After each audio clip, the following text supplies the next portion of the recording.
নমস্কার বন্ধু, আমি ঋতু। তো আজকে অনেকদিন পরে চলে এলাম। দেখো রান্নাঘরে কি রান্না করছি আমি। এই যে এটা মুড়ি ঘুগনি খাবে সকালে দুজনে। আর দুপুরে রান্নাঘরে হচ্ছে শুক্তো, আলু, বরবটি, উচ্ছে, বড়ি, বেগুন এই যে ভেজে রেখে দিয়েছি, বেগুন, উচ্ছে, আলু। আর এটা বরবটি দিয়ে দিয়েছি একটু বড় বড় করে কেটে। এটা শুক্তো করব। তো শুক্তো করার জন্য কি কি লাগে সেটা বলে দিলাম। তারপরে এই যে মাছটা ফ্রিজে ছিল, রেখে দিয়েছিলাম, একটু জল দিয়ে রেখেছি। ওটা বরফটা কেটে গেলে ওটা রান্না করব, মাছের ঝোল হবে।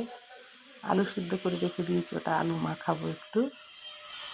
এই পর্যন্ত ছিল বন্ধু। যদি ভালো লাগে অবশ্যই পাশে থাকবে, সুস্থ থাকবে, ভালো থাকবে, সবাই নিজেদের কেয়ার করবে। এখন ভীষণ শরীর খারাপ হচ্ছে সবার ঘরে ঘরে।